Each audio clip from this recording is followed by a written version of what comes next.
ప్రకాశం జిల్లా ఒంగోలులో వైఎస్ఆర్ కాంగ్రెస్ పార్టీ ఆధ్వర్యంలో ఆర్య వయసుల ఆత్మీయ సమావేశం నిర్వహించారు. ఈ సమావేశానికి ముఖ్య అతిథిగా హాజరైన మాజీ మంత్రి వెల్లంపల్లి శ్రీనివాస్ రాష్ట్రంలోని శాంతి భద్రతల పరిస్థితిపై తీవ్ర విమర్శలు చేశారు. ఎన్డీఏ కూటమి ప్రభుత్వంలో మహిళలకు ప్రజలకు రక్షణ లేకుండా పోయిందని ఆరోపించారు. గుంటూరులో ఇటీవల జరిగిన ఘటనపై హోంమంత్రి స్పందించకపోవడం బాధాకరమన్నారు. హోంమంత్రి వంగల్పూడి అనితను పదవి నుంచి తప్పించాలని డిమాండ్ చేశారు. రాష్ట్రంలో లా అండ్ ఆర్డర్ పూర్తిగా విఫలమైందని, అమరావతి రైతుల భూముల విషయంలోనూ ప్రభుత్వం అన్యాయంగా వ్యవహరిస్తోందని ఆరోపించారు. అలాగే వైఎస్ఆర్సీపీ ప్రభుత్వ హయాంలో ప్రారంభమైన పోర్టు ప్రాజెక్టులను ప్రైవేట్ వ్యక్తులకు అప్పగిస్తున్నారని విమర్శించారు. ఈ సమావేశంలో వైసీ సామాజిక వర్గానికి చెందిన పలువురు మాజీ ఎమ్మెల్యేలు, మాజీ ఎమ్మెల్సీలు, కార్పొరేషన్ మాజీ చైర్మన్లు, పార్టీ నాయకులు పాల్గొన్నారు.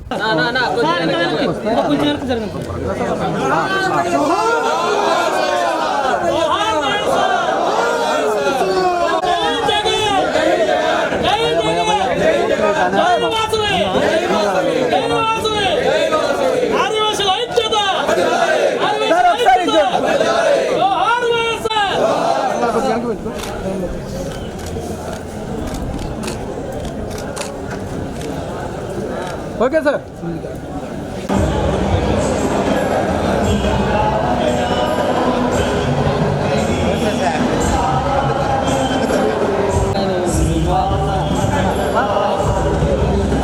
పడిపోతారు.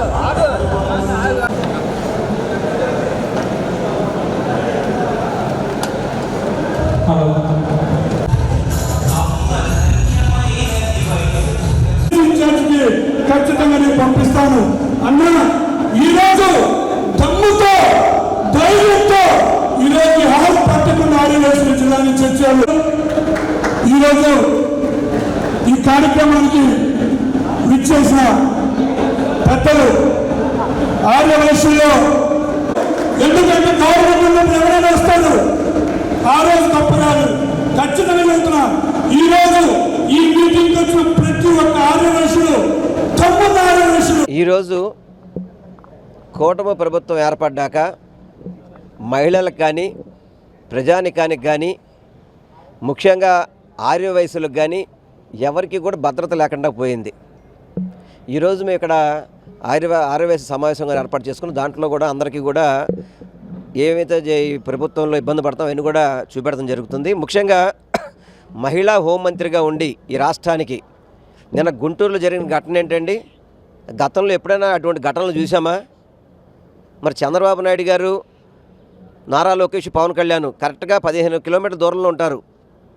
ఆ ఘటన జరిగిన 15 కిలోమీటర్ల దూరంలో ఉన్నప్పుడు ఈరోజు వరకు కూడా కనీసం బాధితురాలని పరామర్శించడం కానివ్వండి, అదేవిధంగా ఇటువంటి ఘటనలు జరగకుండా ఉండాలంటే హోమ్ మినిస్టర్ మార్చాలి ముందర. అసలుకి హోమ్ మినిస్టర్ మారిస్తేనే ఇవన్నీ కూడా లా అండ్ ఆర్డర్ కానీ ఇవన్నీ సెట్ అవుతాయి. ఎందుకంటే హోమ్ మినిస్టర్ శాఖ చేయట్లేదు.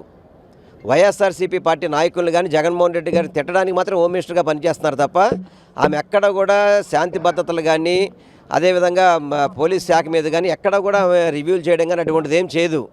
కేవలం వైఎస్ఆర్ కాంగ్రెస్ పార్టీ నాయకులను తిట్టడం, జగన్మోహన్ రెడ్డి గారు తిట్టడానికి మాత్రం వెంటనే వచ్చేస్తుందమ్మ మైకుల దగ్గరికి. ఇంత పెద్ద ఘటన జరిగితే కనీసం స్పందించాల్సిన అవసరం లేదా? ఆ మహిళకి తోడుకొండాల్సిన పరిస్థితి లేదా? అక్కడ ఎమ్మెల్యే మహిళా ఎమ్మెల్యే, హోమ్ మినిస్టర్ మహిళా మినిస్టరు, ఇంకా మహిళలకి భద్రత ఏముంటుందంటే ఇక్కడ అసలుకి వీళ్ళే సరిగ్గా పట్టించుకోకపోతే ఇంకా మహిళలను ఎవరు పట్టించుకుంటారు? ఈ కూటమి ప్రభుత్వం శాంతి భద్రతల విషయంలో పూర్తిగా కూడా వైఫల్యం చెందింది. ప్రభుత్వ ఆస్తులన్నీ కూడా కూటమి ప్రభుత్వంలో ఉన్న కొంతమంది బినామీలకి అప్పచెప్పే విధంగానే త్రిపుల్ పీ సిస్టమ్ తీసుకొచ్చారు.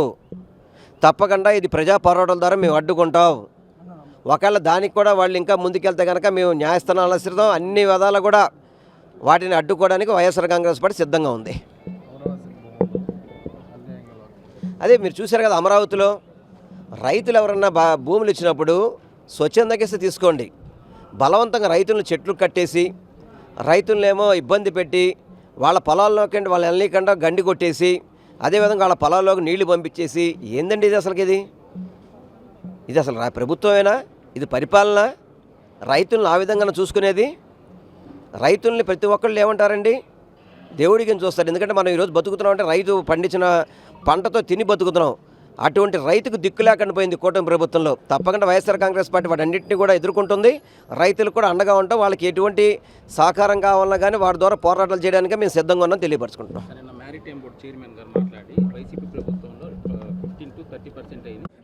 ఈ ఈ జగన్మోహన్ రెడ్డి గారి ప్రభుత్వంలో మెడికల్ కాలేజీలు కానీ, పోర్టులు కానీ, హార్బర్లు కానీ, అదేవిధంగా హాస్పిటల్స్ కానీ, స్కూల్స్ కానీ ఇవన్నీ కూడా జగన్మోహన్ రెడ్డి గారి టైంలో ప్రారంభించినవి. అంచెలుగా పూర్తి చేయడం జరుగుతుంది. ఈ కూటమి ప్రభుత్వం వచ్చే 2 ఏళ్లలో వాటన్నిటిని కూడా నీరు గార్చి ప్రైవేట్ పరం చేయాలనే ఉద్దేశంతో పక్కన పెట్టేయడం జరిగింది. నిజంగా జగన్మోహన్ రెడ్డి గారు ముఖ్యమంత్రి మళ్ళీ అయ్యి ఉంటే కనుక ఇవన్నీ కూడా పూర్తి అయ్యేవి. వీళ్ళంతా కూడా ఆపబట్టే ప్రైవేటీకరణ చేయాలని దురుద్దేశం ఉంది కాబట్టి వీళ్ళు పనులు చేస్తారు. తప్పకుండా ప్రజలు అన్నీ గమనిస్తున్నారు.